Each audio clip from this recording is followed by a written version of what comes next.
వేమిరెడ్డి ప్రభాకర్ రెడ్డి గారు కావచ్చు, వేమిరెడ్డి ప్రశాంతమ్మ ఆమె కావచ్చు, వీళ్ళిద్దరు డబ్బుతోనే మనుషులు కొనాలనేటువంటి తత్వ నాయకులను కొనుక్కోవచ్చు. కానీ ఓటర్ని జగనన్న ఈ రోజు ఓటర్లు నమ్మాడు. నేను మీ ప్రతి ఒక్కరు కూడా మంచి చేసి ఉంటేనే ప్రతి కుటుంబానికి నాకు ఓటేయండి, మళ్లీ నా సేవలు అందుకుని అనేది చెప్పినటువంటి ధైర్యశాలి జగనన్న అయితే, వీళ్ళు కేవలం డబ్బులు నమ్ముకుని రాజకీయం చేసేవాళ్ళు, వాళ్ళు నాయకుల్ని మాత్రమే కొంటారు, మనల్ని కొనలేరని గుర్తుపెట్టుకోవాల్సినటువంటి విషయం మీ దృష్టికి తీసుకొస్తూ, ఒక మైనారిటీ సోదరుడు జగనన్న ప్రతిసారి అంటారు నా ఎస్సీ, నా ఎస్టీ, నా మైనారిటీ, నా పేదలు, బీసీలు అంటారు.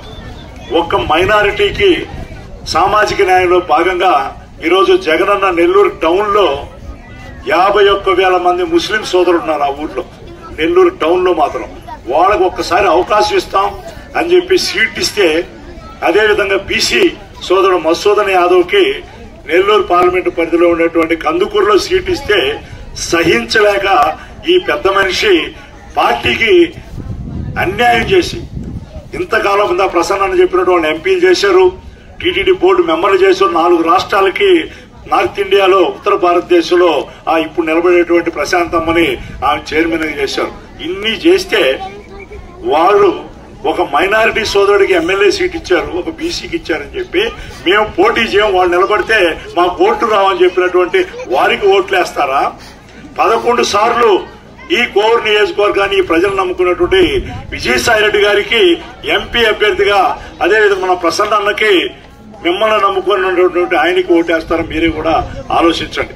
కాబట్టి ఈ రోజు ఎక్కడ పోయిన మహిళా తల్లులు, ఎక్కడ పోయినా, ఇక్కడ మన సిద్ధం సభ కావల్లో జరిగితే రోడ్డు పొడవునా ఎక్కడ పట్టినా 180 మంది అక్కచెల్లెలు. ఏంటంటే ప్రతి స్కీమ్ కూడా నేరుగా వచ్చి అక్కచెల్లెల అకౌంట్ చూడండి, మీ అకౌంట్లు గత 5 సంవత్సరాల నుంచి ఒక్కొక్కరు అకౌంట్ 3 లక్షలు 4 లక్షలు పడినటువంటి వాస్తవాన్ని మీరు గౌరవించండి. నా సొంతూరు ఇసుకపల్లి 9,000 ఓట్లు ఉన్నాయి మా ఊర్లో, మీ ఊర్లో 18,000 ఓట్లు ఉన్నాయి. అంటే మా ఊరు మీ ఊరి కంటే 5 అంతలు పెద్దది.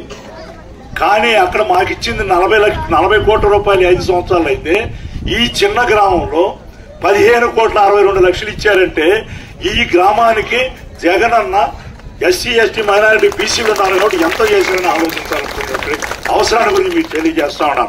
ఈ స్కీములన్నీ కూడా నిర్విరామంగా కొనసాగాలంటే ముఖ్యంగా అక్కచెల్లెలు, బీసీ, మైనారిటీ, ఎస్సీ, ఎస్టీలు, ధనికులు, ఉన్నత వర్గాల్లో ఉన్న పేదలందరూ కూడా జగనన్నని మన ముఖ్యమంత్రి మళ్లీ చేసుకోవాలంటే, ఇక్కడ ప్రసన్న ఎమ్మెల్యే అయితేనే, ఇక్కడ బటన్ నొక్కితే ఇక్కడ లైట్ అనగద్ది, ఇక్కడ ప్రసన్న అత్యధిక మెజారిటీతో గెలిపిస్తేనే అక్కడ ముఖ్యమంత్రి జగన్మోహన్ రెడ్డి గారు అవుతారు. కాబట్టి ఇంత చేసినటువంటి జగనన్నకి, ప్రసన్నని, అదేవిధంగా ఎంపీగా నిలబడుతున్నటువంటి వేణుబాబు విజయసాయిరెడ్డి గారిని అత్యధిక మెజారిటీతో గెలిపించి జగనన్నకి కానుగ్గా ఈ 5 సంవత్సరాలు మనం చేసిన సేవకి ఉదాహరణకు మన అందరం కూడా ఇవ్వాల్సినటువంటి బాధ్యత ఉందని కూడా మీ అందరూ కూడా సవినయంగా తెలియజేసుకుంటా ఉన్నాను.